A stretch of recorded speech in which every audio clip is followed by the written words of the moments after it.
Hello everyone. I hope कि आप सब अच्छे होंगे और आपकी स्टडी अच्छी चल रही होगी। अगर आप फर्स्ट टाइम मेरे चैनल पे विजिट कर रहे हैं तो चैनल को सब्सक्राइब करना और वीडियो को लाइक करना ना भूलें। आज जो हम टॉपिक डिस्कस करने वाले हैं वो है legal and ethical issues pertaining in geriatric nursing, यानी जीरियाट्रिक नर्सिंग में क्या क्या लीगल और इथिकल इशू होते हैं। जीरियाट्रिक नर्सिंग उसे कहते हैं अगर हम ओल्ड एज पेशेंट की केयर के लिए जो नर्सिंग होती है, स्पेशलाइज्ड केयर, मतलब जो ओल्ड एज पीपल होते हैं उनकी स्पेशल केयर के लिए जो नर्सिंग की ब्रांच होती है उसे हम जीरियाट्रिक नर्सिंग कहते हैं। तो जीरियाट्रिक नर्सिंग के क्या क्या लीगल एंड इथिकल इशू होते हैं वो हम इस वीडियो में डिस्कस करेंगे। इसके इंट्रोडक्शन से स्टार्ट करते हैं। Ethics is a fundamental part of geriatric, मतलब जो इथिक्स है वो जीरियाट्रिक्स का फंडामेंटल पार्ट होता है। Ethics or the provision of ethical care refers to a framework or guideline for determining what is morally good और बैड। मतलब इथिक्स जहाँ हम प्रोविज़न, जो इथिकल केयर के जो प्रोविज़न होते हैं वो क्या होते हैं, वो एक फ्रेमवर्क की तरह होते हैं। इथिक्स क्या होता है, या तो एक फ्रेमवर्क होता है या एक गाइडलाइन होता है जो हमें हेल्प करता है ये डिसाइड करने में कि क्या मोरली तरीके से क्या गुड है और क्या बैड है। अगर हम एक पेशेंट को केयर दे रहे हैं तो उसको जो हम केयर दे रहे हैं तो इथिक्स का हमें फॉलो करना है, उस गाइडलाइन को फॉलो करना है ताकि हम ये डिसाइड कर सकें कि हम जो पेशेंट को केयर दे रहे हैं वो उसके राइट्स वगैरह को ध्यान में रखते हुए दे रहे हैं और क्या मोरली गुड है और क्या बैड है। The common legal and ethical issue in geriatric involves, मतलब जो मोस्टली जो कॉमन लीगल और इथिकल इशू है जो जीरियाट्रिक्स में आते हैं उसमें सबसे पहला आता है असेसमेंट ऑफ डिसीजनल कैपेसिटी।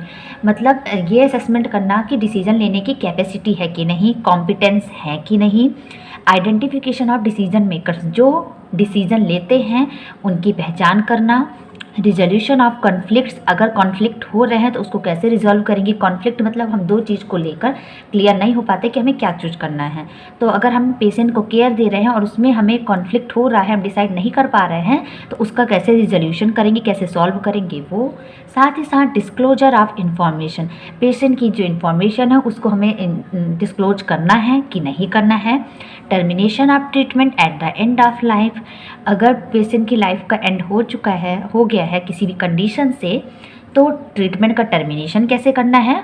और अगर पेशेंट को लॉन्ग टर्म कोई डिसीज है तो लॉन्ग टर्म केयर कैसे देनी है। तो ये सब लीगल और इथिकल इशू कॉमन जो जीरियाट्रिक्स में यूज होते हैं। अब हम देखेंगे कौन कौन से इथिकल प्रिंसिपल्स होते हैं। मेजर इथिकल प्रिंसिपल, तो सबसे फर्स्ट प्रिंसिपल आता है हमारा autonomy, right to self determination, independence and freedom.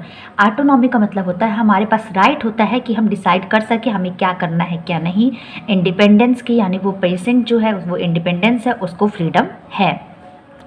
is the personal freedom and independence to direct one's own life and make choices for what and about oneself। Autonomy का मतलब होता है patient के पास right होता है उसकी पर्सनल फ्रीडम का, independent रहता है पेशेंट और वो अपनी लाइफ के बारे में कुछ भी डिसीजन खुद से ले सकता है। अपने मतलब पेशेंट के पास ये राइट होता है कि वो अपनी लाइफ से रिलेटेड इम्पॉर्टेंट डिसीजन खुद ले सकता है। सेकेंड पॉइंट आता है हमारा end of life and decision making, ethical consideration surrounding decisions about life sustaining treatment. तो इथिक्स में कुछ कैसे डिसीजंस भी लेने होते हैं कि हमें लाइफ में जो ट्रीटमेंट चल रहे हैं पेशेंट को, तो ट्रीटमेंट कैसे कंटिन्यू करना है। हॉस्पिस से रिलेटेड, सो हॉस्पिस का मतलब क्या होता है, एक स्पेशल केयर दी जाती है ऐसे पेशेंट को जिनकी मतलब जिनको क्रोनिक डिसीज होती है जिसका ट्रीटमेंट अब कंटिन्यू करना पॉसिबल नहीं हो पाता है। Balancing the preservation of life with the individual wishes for a dignified death, साथ ही साथ जो बैलेंस करना है लाइफ का, हमें लाइफ जो है पेशेंट की उसका प्रिजर्व करना है। साथ ही साथ हमें ये ध्यान रखना कि उस इंडिविजुअल पेशेंट की क्या विशेष है। अगर उसको पता है कि उसकी लाइफ अब ज़्यादा टाइम के लिए नहीं है, उसको पता चल गया कि उसकी डिसीज ऐसी है जिसको ट्रीट नहीं किया जा सकता है और एट द डेथ होनी है, तो उसके साथ इंडिविजुअल के पास ये भी राइट होता है कि वो अपनी डिग्निफाइड डेथ के लिए अपनी खुद की इच्छा बता सकता है। थर्ड पॉइंट आता है quality of life, focusing on maintaining and enhancing the elderly persons overall wellbeing. मतलब क्वालिटी ऑफ लाइफ का मतलब होता है इसमें हम फोकस करते हैं कि कैसे जो ओल्ड एज पर्सन है या एल्डर पर्सन है उनकी लाइफ को हम कैसे मेंटेन करें और कैसे और ज़्यादा अच्छा बना सकते हैं, इन्हेंस करें और उनकी ओवरऑल जो हेल्थ की वेलबींग है उसमें भी इम्प्रूवमेंट लाना। Addressing physical, emotional and social needs to optimize quality of life. जो पेशेंट है उसकी क्या फिजिकल नीड्स हैं, क्या इमोशनल नीड्स है और क्या सोशल नीड्स है, हमें सबका ध्यान रखना है ताकि उनकी जो क्वालिटी ऑफ लाइफ है उसको हम और अच्छी कर सकें। फोर्थ पॉइंट आता है ageism, combating stereotype, discrimination and prejudice based on age. Age के बेस पे जो स्टीरियोटाइप्स चले आ रहे हैं, जो डिस्क्रिमिनेशन, भेदभाव वगैरह हो रहे हैं, उसको हमें रोकना है। Promoting equal treatment, dignity and respect for the elderly. साथ ही साथ हमें इक्वल ट्रीटमेंट को प्रमोट करना है कि किसी भी एज के पेशेंट हो, हमें उन्हें एक जैसा ट्रीटमेंट देना है, उनकी डिग्निटी का ध्यान रखना, साथ ही साथ उनको रिस्पेक्ट भी करनी है अगर वो एल्डर हैं पेशेंट तो। फिफ्थ पॉइंट आता है हमारा resource allocation, ethical consideration in distributing limited resources specially in health care setting. अगर हमें ज़्यादा ध्यान देना है कि अगर हमारे पास लिमिटेड रिसोर्सेज है तो उसका हमें प्रॉपर तरीके से डिस्ट्रीब्यूशन करना है हेल्थ केयर सेटिंग में। मतलब जिन पेशेंट को ज़्यादा नीड है उनको हम पहले रिसोर्सेज प्रोवाइड करेंगे। Balancing the needs of elderly with broader societal priorities. साथ ही साथ जो एल्डरली पेशेंट है उनकी जो नीड्स हैं उनको हमें बैलेंस करना है और जितनी भी उनकी सोसाइटी पे जो प्रायोरिटीज़ हैं उन सब का ध्यान रखते हुए।